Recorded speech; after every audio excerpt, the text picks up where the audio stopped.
good evening and welcome to the Super License F1 podcast. My name is Rodney. And my name is Zach. Good to be talking to you, Zach, for the 20 millionth week in a row, it feels like. How's your week been?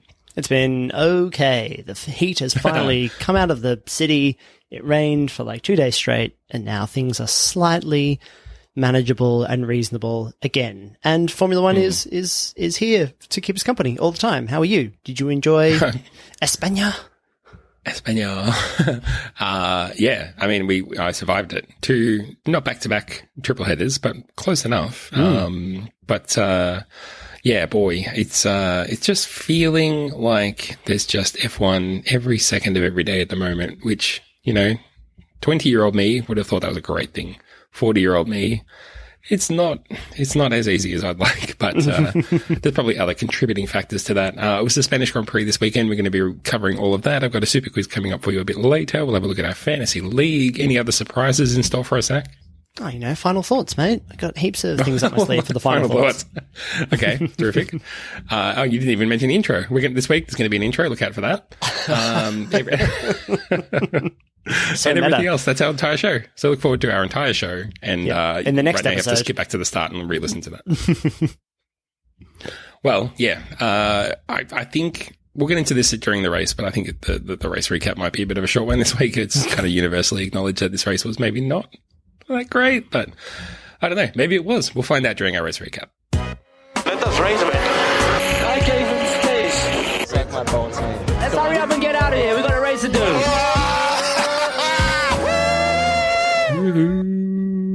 Zach, 30 seconds is going to be put onto a clock. That clock will tick down from 30 down to 0. I'm going to, for your sins, punish you with the deed of having to recap this entire race in just 30 seconds. I think I might be able to do it, but we'll see. I think you might be able to do it, yeah. Exactly. All right. Well, one last chance to get ready. And if you are ready, give me the cue and I'll start the timer. Yep, I think I'm ready.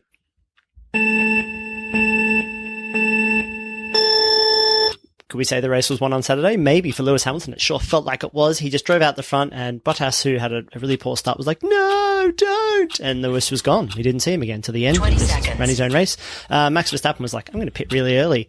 Fourth person to pit, in fact, and put the pressure on Mercedes, which worked because Bottas crumbles under the pressure so much so that he doesn't really know what to do. And then the front three just lapped everybody else. Charles Leclerc's car stopped and he had to turn around for a little bit. That didn't really work. And Racing Point got okay, I suppose. Yeah. I can hear you padding at the end there.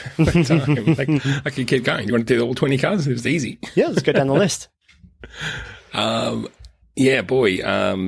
Really easy race if your name is Lewis Hamilton. Very, very easy. I mean, he was absolutely stroking it, led from lights to flag. Not much pressure put on from Valtteri Bottas at the start. He really weathered it, to bring back an old classic phrase. Weathered that start as hard as he could. And a really good start from Lance Stroll. So that was the excitement from the first couple of corners, really. And Lance didn't Stroll, muck it up, had right? no business. Sorry? Lance didn't even muck it up. Like, that was the move that, we've seen real trouble for, Charles Leclerc tried a similar move on Vettel earlier in the season to kind of up the inside and hope for room, but he got great slipstream and managed to keep it clean and nice and keep position. I was really impressed with Lance. Well, yeah, I mean, he started really well, for sure. Yeah, I don't know what else to say. It was just a great start. His onboard in particular was very, very impressive. And it's not very often that you find room up the inside. But Bottas was just in such a sea of hurt that, I mean, I could have overtaken him from 20th. That's how bad it was. It was so, so bad. But yeah, I mean, Lewis Hamilton must have been looking at that going, mate, just chalk it up. Just put 25 points next to my name right now. The only threat that he had was Max Verstappen. But even then, boy, he really had his measure. That car is just really singing right now. Yeah, it was. It did just seem like Lewis Hamilton could just kind of. In fact, he raced so slowly at the beginning through that first phase that Max was like, "Well, I can either try and overtake him, like you can try to get closer to him because he's not going very quickly, and Bottas is going to come up behind me and just kind of settle in, or I can try to keep this 1.5 second distance and hope that Lewis, speeds up." Like, there was a point later in the race they were like, all right, Lewis, you can go and burn these tires up. And he just suddenly was lapping like a second faster a lap, just turned it on immediately, or 0.8 of a second faster.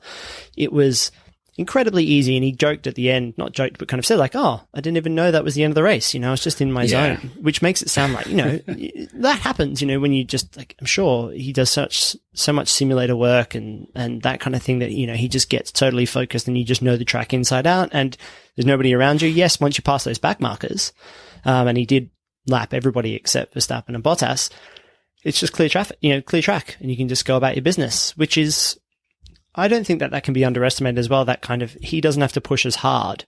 So does that make him fresher maybe through these triple headers, those races where he doesn't have to push as much as anybody else, lead from the front? Maybe he's just not under as much pressure as everybody else.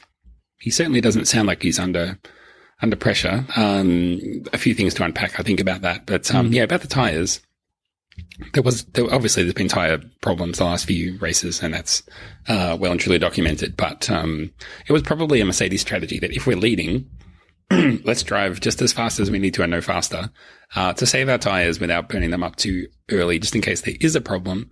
Turned out really this weekend there was actually no problem, and that was the story coming in, like the hot heat of Spain, of España. It's going to just tear these tyres apart. But no. They found the tyres that were made of tissue paper and put them on. The other thing I was going to say in terms of, composure is Verstappen all of a sudden losing his shit on the radio, which pretty stark contrast to the character, quote unquote, that he's been playing the last few weeks, where he's like, pretending like he's sipping a cup of tea in the car and all that kind of stuff. And I called it and I said, that's not him. That's not real. That's fake. And boy, it turns out that when he tells the pit that the tires are done and he wants to get them off, he really fucking means it. Yeah, that was kind of full on. Like, he just kept going to them being like, guys. And I'm sure they were like, could you not tell everyone that we're in a really shitty position? That would be terrific. Mercedes is listening. Like everybody, that would be great if they didn't know that you were really struggling. And to be told by your race engineer to, all right, Max, get your head down. Is like, ooh, look who's been told off. You were the teacher's pet and now you're the class clown. So it was almost like a teacher. Yeah. How that works, I think. It's just the kind of dumb joke that I'm into. You tickles me right spot. Look, and the commentators were quick to point out that, him and his race engineer have got the tightest bond of any racing group ever. And yet, I'm sure it is a bit the case that the driver doesn't have all the information. Yeah, they know that the tires are going off and you listen to them. Was that the same situation? I think maybe I tweeted about it where Max Verstappen was like, my tires don't work, and the AWS, on-screen graphic about the tire wear came up and it's like, it's got 80% of all these tires. I don't see what the problem is. Yeah. Was someone lying? Either Max is wrong or this fake graph that's clearly made up by who knows who is wrong. I probably listened to the driver in that one too. Yeah. Yeah, exactly. So, in the end, they got the strategy right? They weren't going to win. And they probably, there were no safety cars this week. I mean, nothing really untowards happened with so few retirements as well. They were kind of betting on an opportunity to kind of flex their strategic muscle, and they did all they could, and that's good enough for second, it turns out. The guy who was not good enough for second was Valtteri Bottas, who started in second, but then obviously was in a recovery mode after the first couple of corners.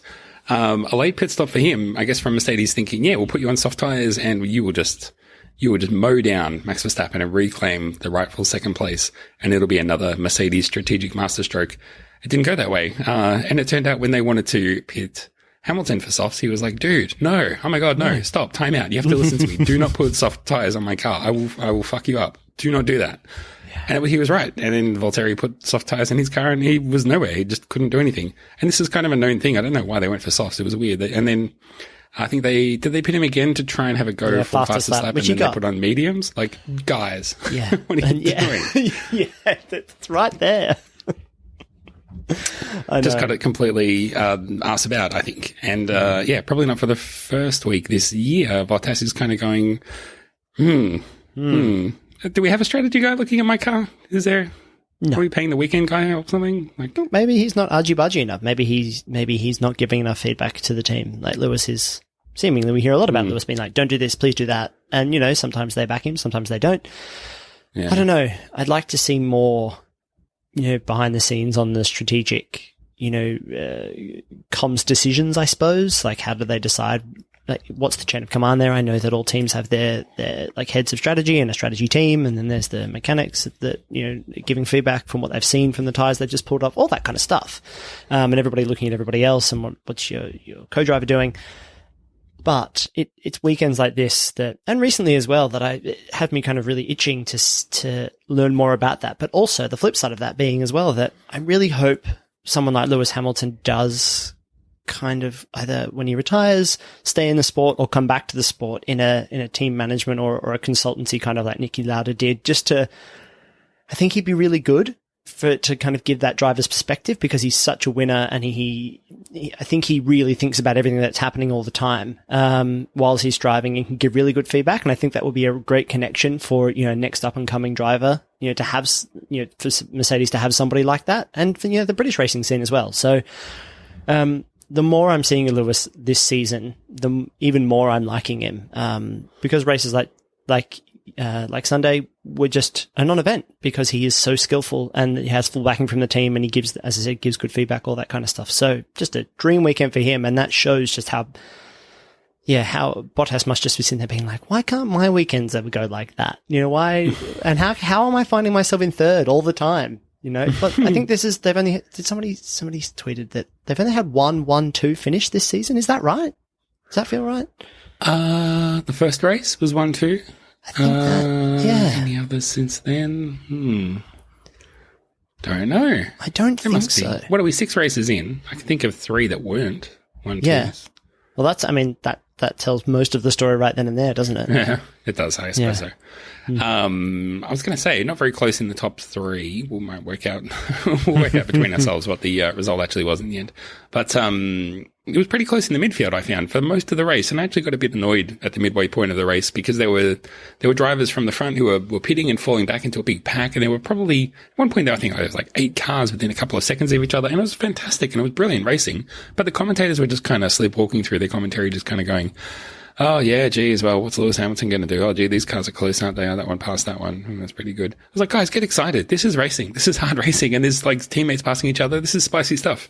Just wanted them to wake up, and they just didn't. They must have, someone needed to open a window of the Caravan of Courage or something. But we did, a lot of that was down to the fact that we had a return to our old mate, Chico Perez, for the racing point, and both drivers having a very good weekend. We mentioned Stroll's fantastic start, but yeah, a solid result from them, really. Yeah, definitely. It's like he hadn't left, right? It's like he came back super hungry. And I think that just showed. Like he never left. Yeah, I think for Perez, it just showed that we were maybe waiting on that. Like, this racing point is that fast, and it is that good. They just need a full weekend where there's no interruptions. You know, and I think that was good for Lance Stroll as well. You know, he didn't have to carry the whole thing. The focus wasn't necessarily on him in a way. It's like, well, you're the senior driver now because Nico Hülkenberg's here and he hasn't driven a car in a year. That kind of thing. And I would expect, you know, if I was Racing Point, I would expect more performances like this. They should be eyeing up, you know, those positions from 3rd to 6th every weekend, everything going correctly. You know, even with not amazing qualifying. They're pretty good qualifying this week, obviously, but they would just be looking at like, cool, we should be coming away with 20 points every weekend. Yeah, and they're back into 3rd in the Constructors' Championship, and that's after they had their points docked for their controversial car, brake duct, etc. thing. You all know how that's going. Still protests coming in from teams. Ferrari have added to their name to the list, and there's like an official appeal from Red Racing Point saying, no, that was way too hard. And there's also an official a further protest coming from the other team saying, no, you can't just let them off scot-free. That's ridiculous. So it's going in both directions at the same time. It's going to take months before this plays out. It'll probably be 21 before we work any of that out. But in the meantime, those cars are fast, and I mean, it's leading to good racing, I think. And I don't think it's the weird thing, right? That even to be like, oh, well, that car's fast because they just copied the Mercedes from last year. It's like, yeah, but look how far ahead that car was last year that even like a year later that nobody can really catch it. You know, so yeah, I mean, if everybody else could run a car from last year that was that good, they probably all would. So, you know, there will be changes to the regulation about how those things are designed. By the way, just did a quick check. Yes, Mercedes, the only 1-2 they've had this season was at the Styrian Grand Prix. So Austria take 2. The rest of the time, the rest of the time it's been Max Verstappen and or Bottas or Hamilton, it seems. Well, Interesting. there was a Leclerc somewhere in there as well. But yeah, seems the only one too is the Styrian Grand Prix. There you go. Thank you for looking that up. So speaking of Leclerc, and I want to jump down to Ferrari. Day to forget for Charles Leclerc, hits a bump in his car, forgets how to go. And then Sebastian Vettel remembers how to go, doesn't spin, does a long stint on soft tyre, which is apparently godlike. He got driver of the day. I'm utterly bewildered why. There was nobody else really to vote didn't do for, anything. maybe. Frankly, he just finished the race and people were like, that's amazing. Driver of the day for you. I'm still scratching my head over it. I just don't understand. I need someone to explain.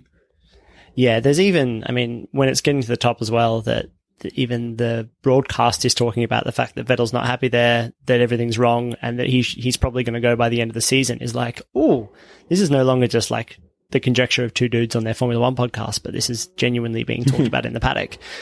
This was a fine result, I guess. Yeah, he got to the end. There was nothing really to scream about.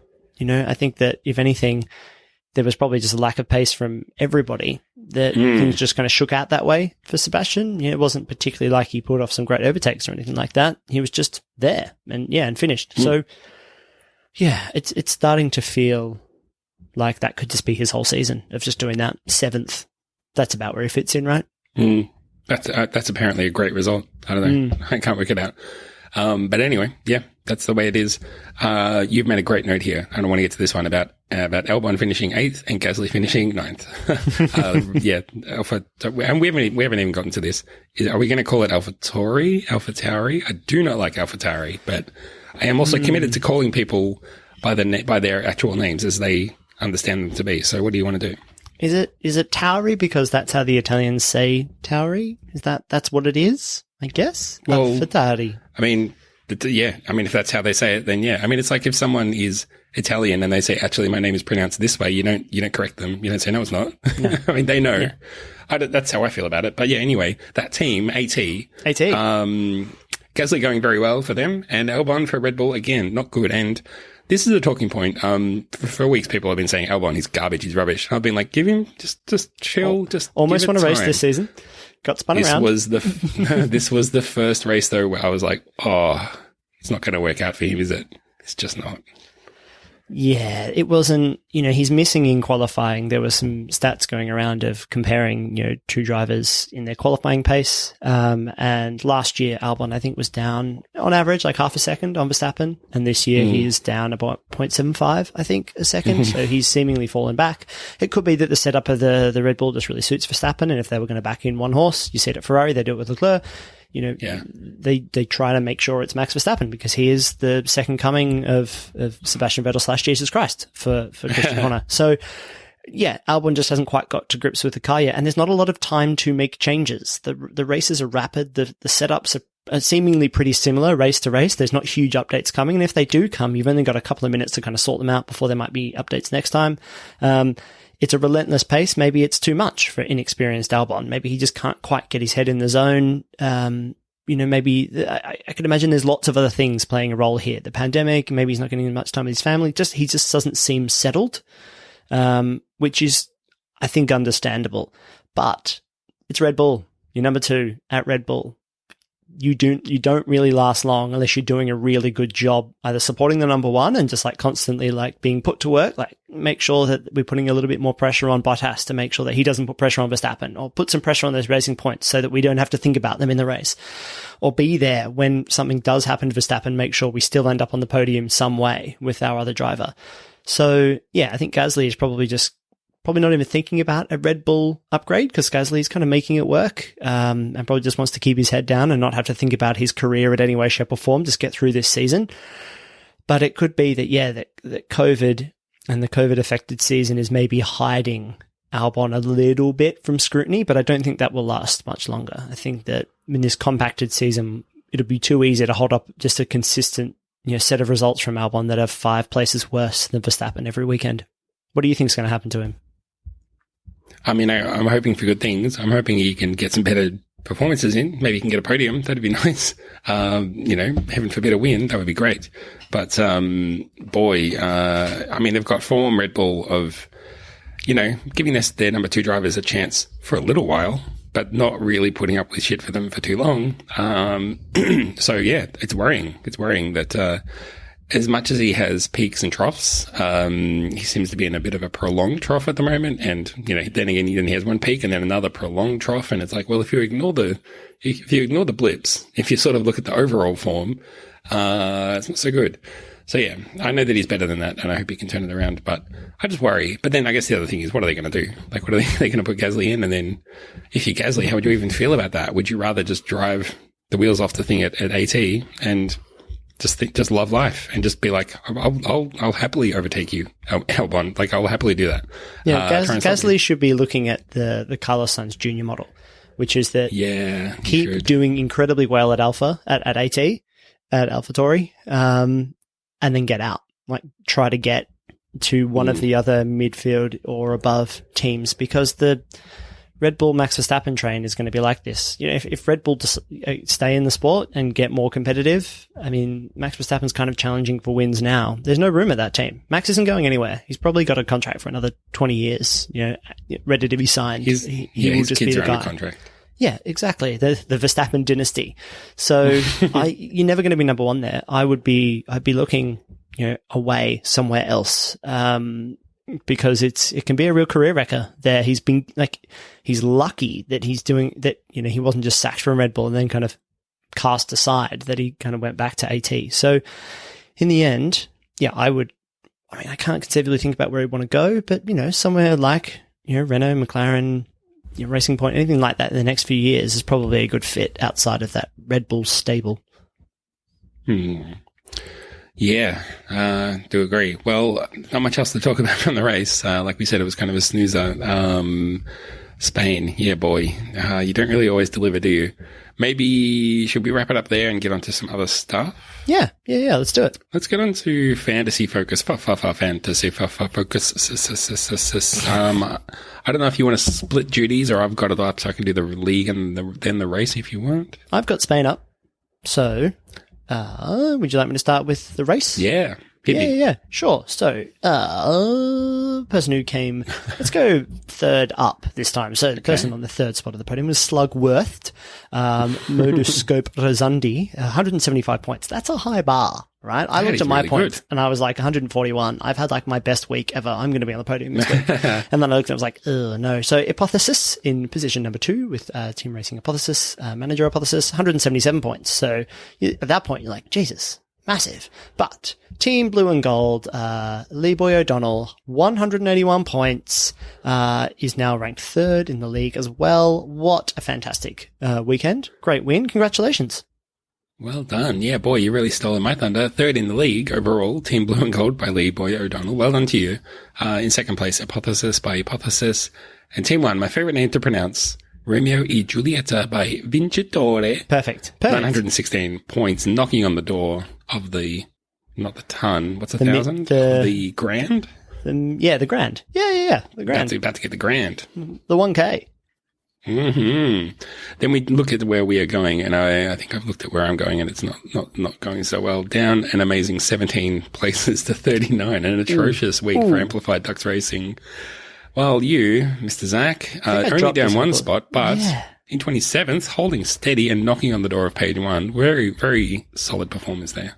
Yeah, I thought this was going to be the weekend that I was like, finally go up some positions, but everybody else obviously had the same thing, which is that probably people have put Racing Point in their teams, and they finally got there with 2 high points paying positions. So congratulations to everybody. A high point scoring weekend. We're all doing very well. Against the whole world in general. And just noticed the team down in 48th place, managed by Ghost 8, called I Am Driving Like a Grandma.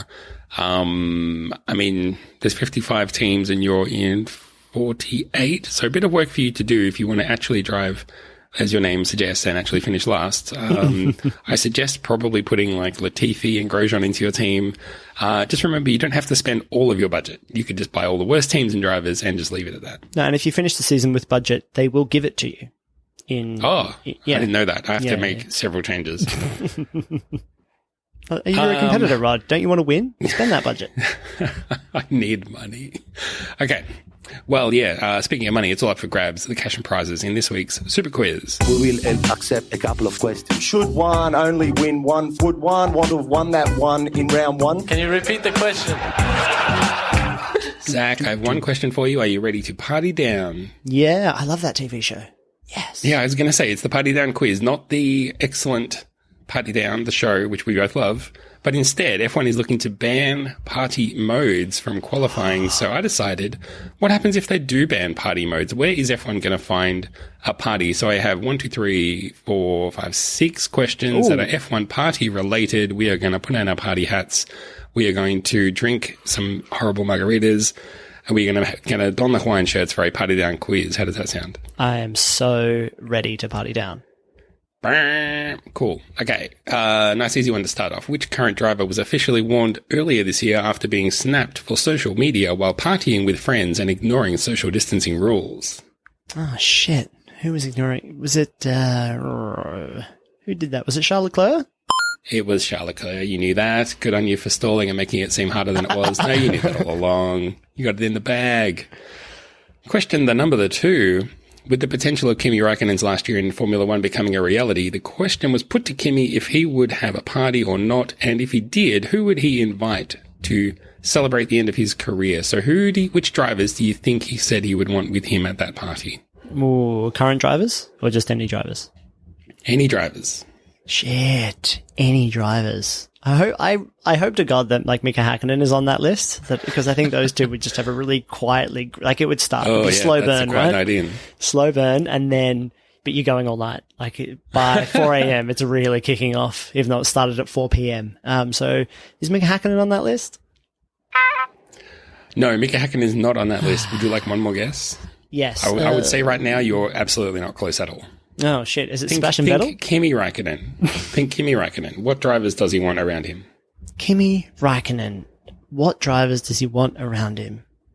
I have no idea. Felipe Massa? No, you're wrong.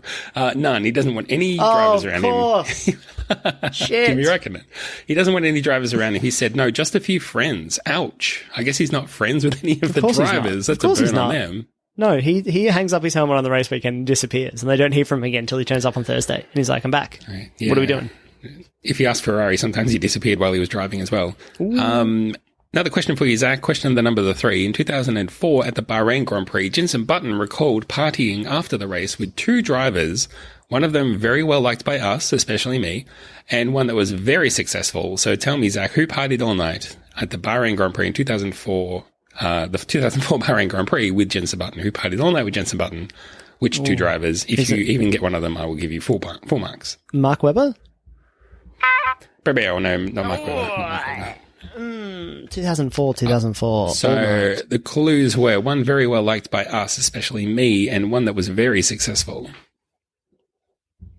2004. One was really successful. Michael Schumacher? Michael Schumacher, yes. Do you want to have another swing at the second driver, perhaps? Yeah, who you really like. Who do you really like? So I'll give you another clue. Not Kimi a current Raikkonen. driver. Not a current driver. Fuck. Not a current driver. 5. No, you tell me. Who was it? 3. David Coulthard. Michael Schumacher, David Coulthard, and Jenson Button. Jenson Button rented and David a villa Coulthard are thick on the as track. Thieves. A $5,000 a night villa on the track at Bahrain Grand Prix. Stayed up all night smoking cigars and singing karaoke. That would have been good. Bit of schlanger from Michael Schumacher, I'm sure. That sounds fun. I think that's a good group. Yeah, absolutely. Apparently Jenson Button's, one of his aides or, managers or whatever, took a photo, sent it to him. He did not remember anything that was in the photo, but he's like, yeah, that's a cherished memory. Some of my best buds after a good night. That's sweet. Speaking of Michael Schumacher, former teammate of Michael Schumacher from Ferrari has come forward this week admitting that he went to a couple of parties hosted by the subhuman piece of garbage, Jeffrey Epstein. I'm speaking about Eddie Irvine, Mr. Party Boy himself, the Irishman. There's no suggestion of any illegal behavior, but what confirmed former US president was also at the party that Eddie Irvine was at. Bill Clinton? Bing, bing. Bill Clinton, correct. Wow, correct, plucked that one.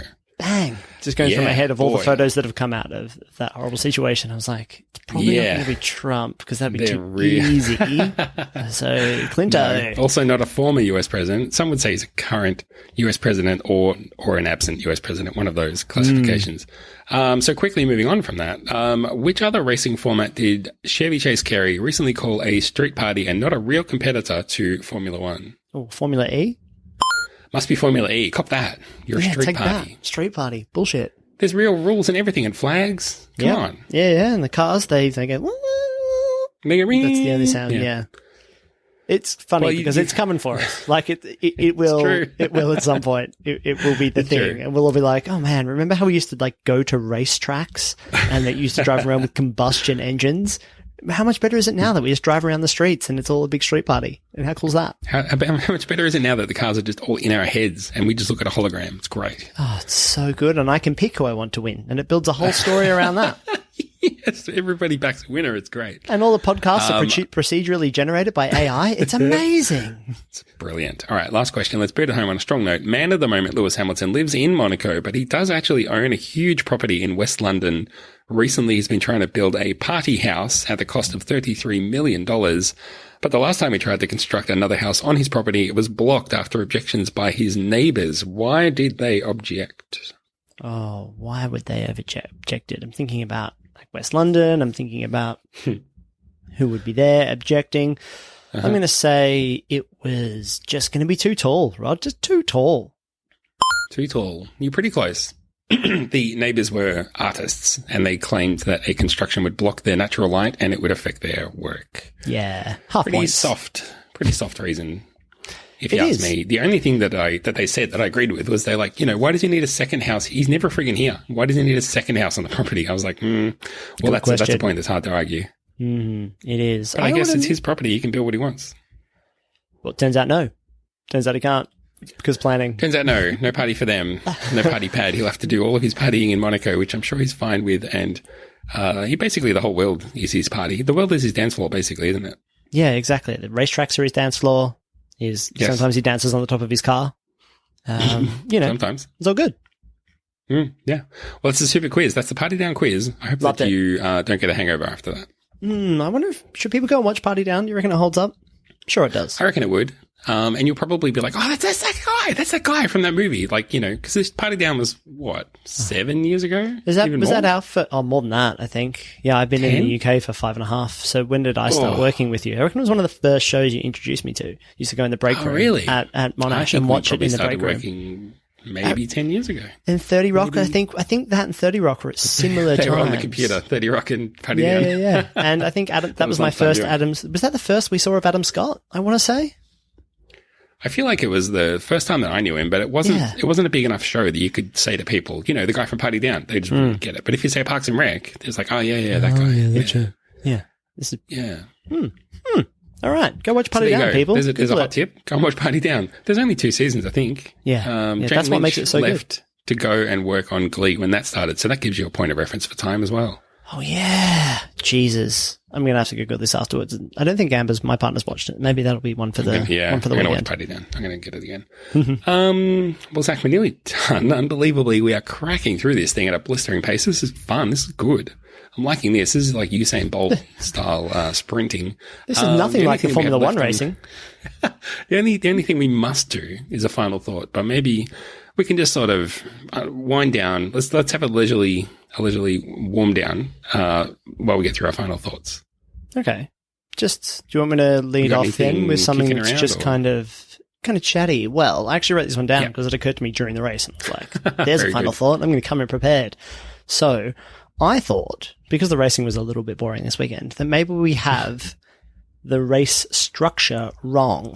Maybe we're either having the pit stops are either too quick. So 20 seconds through the pits is either too quick or not quick enough. But whatever that banding is, it turns out that basically all teams, seemingly for this season and maybe the last couple of seasons, think that it's quicker around the track to drive, quicker around the whole race to drive slower through major parts of it and take a pit, and reduce the amount of pit stops they need to do.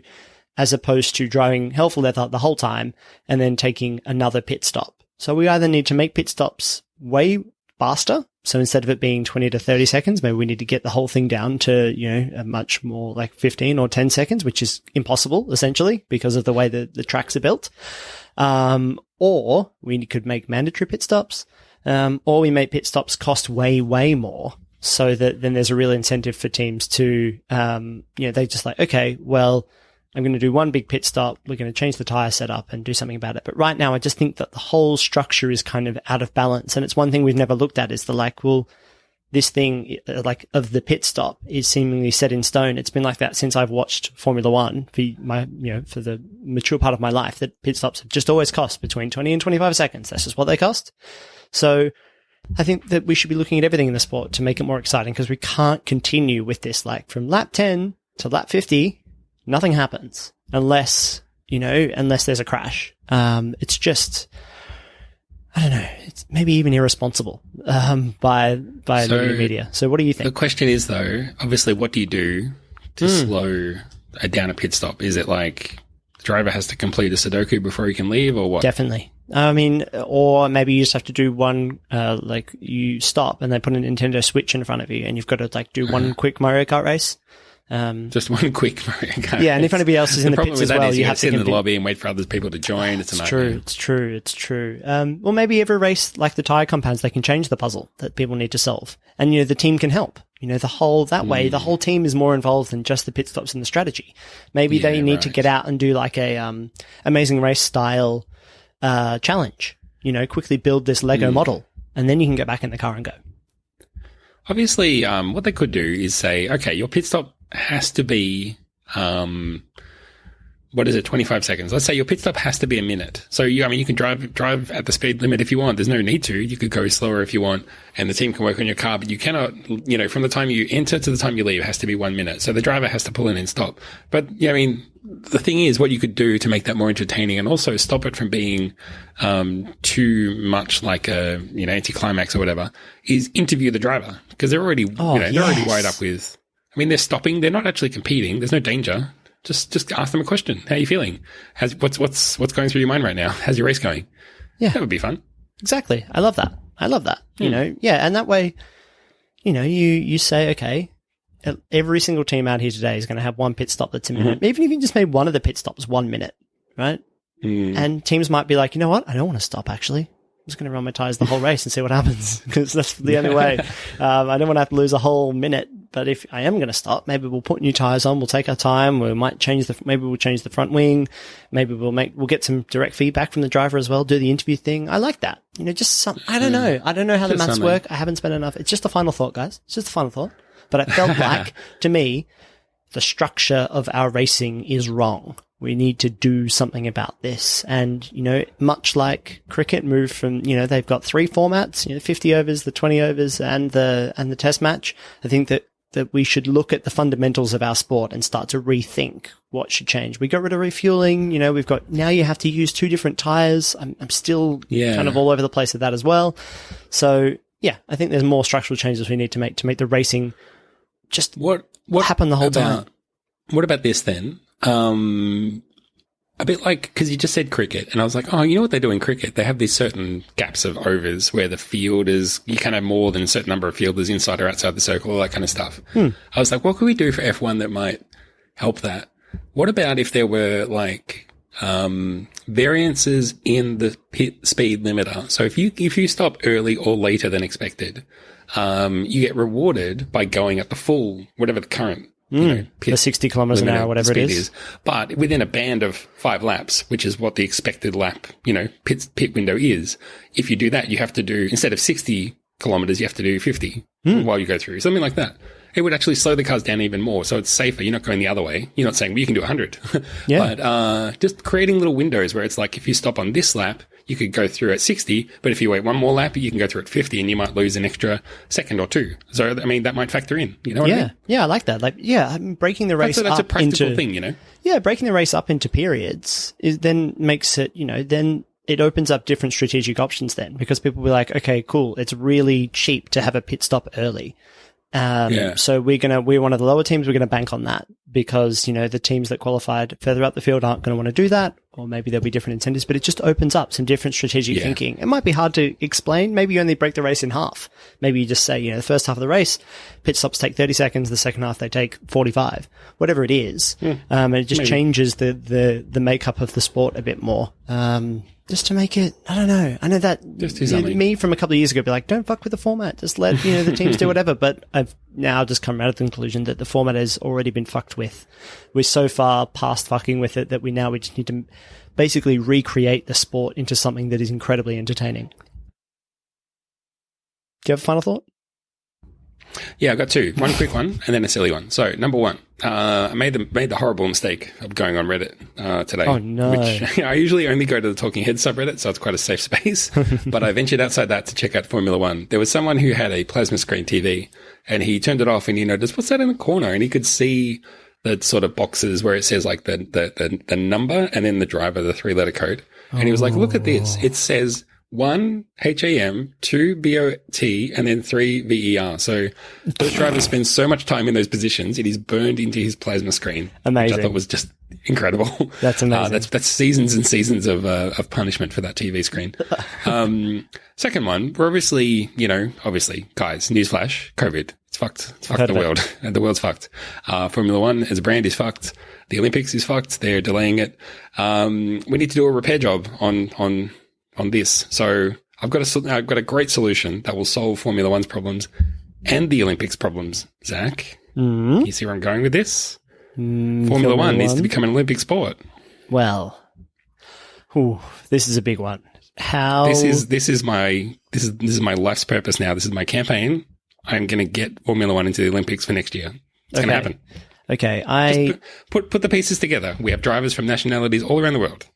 There's already where's the Olympics in Japan? There's already tracks there. You know what I'm saying? I want to do a whole podcast series on how we could spec this out. Like this is the kind of idea that I'm like, okay, this is exactly if you and I were like lived in the same city and we were meeting up for drinks, you would bring this idea to the table and we would spend the next 5 hours meticulously planning it out. It would be perfect. We need celebrity like endorsers. Sponsors. I mean, the sponsorship. Imagine the sponsorship opportunities alone. It's ridiculous. Even bringing all of the heavy hitters from Formula One into the Olympic realm. Yes. And then, as a bonus, all of the Formula One drivers will compete in another Olympic event of their choice. Oh, amazing. I mean, I can imagine Kimi Räikkönen is amazing, like, by at athlete. The staring competition. No, the 50-meter staring. Can they choose? Well, wait a second. Is Formula One a summer sport or a winter sport? Summer, of course. Okay, so it's at the Summer Olympics. So Kimi Räikkönen is also in the judo team for Finland, I'm guessing. Judo. Something like that. You got to think, what sport would you be good at if you have a super strong neck? I'm not sure. Oh, right. Shot put, maybe. Shot put? Yeah, I can get that. Weightlifting, snatch. Now, do all of those drivers, they don't have to go in another sport that they're all together in? Do they? Oh, no. No, they can pick their other If sports. Lewis Hamilton wants to do water polo and Sebastian Vettel wants to do fencing, they can do that. Terrific. They're the two. Yeah, strong neck, that you make sure you're good water poloist, because it's just your head out of the water constantly, making sure you're able to breathe. And Sebastian Vettel loves spinning, and that's all fencing is. He loves spinning. He can do the synchronized swimming. Yes. Or gymnastics. Yeah, or diving off the high board. Oh, mate. God. All right. The opportunities are endless. We don't need to work this all out right now. We've got a year. I want to do a podcast. Like, this really reminds me of the McElroy brothers did a whole series of we're going to be in the second Trolls movie. We're going to be in Trolls 2, and basically willed themselves into the film by creating a podcast about that seemed like it was a documentary series about how they got into the film, but they were actually using it to get into the film as voice actors. And it worked. So I want to do this for Formula One. I want to make sure that let's do a podcast series about it. I love it. Great for the off season. We'll do that. There you go. Brilliant. Look forward to that. Well, those are our thoughts. You heard them here first, straight from our brain to you. Next race is going to be Spa, my favorite race on the calendar. Another one of those races where it doesn't really matter if there's no people there. I will not enjoy it any less for the lack of spectators. Sorry, Belgians, but I won't. We won't have the sea of orange. I wonder if they're going to actually cover the seats with orange in some way, just to Just a little nod to Max Verstappen. Just get some oranges. Delicious. Put them out Well, there. The drivers could have I a guess, half race break, and we could cut some of those oranges up and give them to them. These are all the changes we should be making to the sport. Why are we in charge? God. Every week. I'm looking forward to it. We anoint ourselves. Yeah, that's right. Oh, exciting though. Well, Love Spa. Yes, exactly. Well, I think we did a good job of sauntering through those final thoughts, Zach. Enjoy your time now. I believe you're just sitting around the world. Is that correct? Oh, don't put that out in the world like that. Yeah, we'll see. We'll see. Hopefully. You're going to all the COVID hotspots. That's right. I'm going there on behalf of myself, just to really see what's going on out there, Rod. You know, really, is this thing real? No, fuck that. See if it's definitely real. Investigate the 5G towers. No, yeah, hopefully on the weekend, getting out of my abode where I've been slowly stewing in for the last, 6 months, I guess it feels like, probably, and maybe getting out and about. So, yeah, we'll see how that goes. Fingers crossed that happens, and I guess that means next time I talk to you, you will be abroad, and we will cover the Belgian Grand Prix. Unless you have anything else to say, we'll get into the wrap-up. Yeah. Yes, you do have something to say, or yes, we should wrap it up? No, let's do the wrap-up. You blew it. You done goofed. Until next time, my name's been Rodney. And I'm Zach, I guess. Take it easy, enjoy the race, and we'll catch you after that in Belgium. Bye-bye. Bye. Oh, yeah.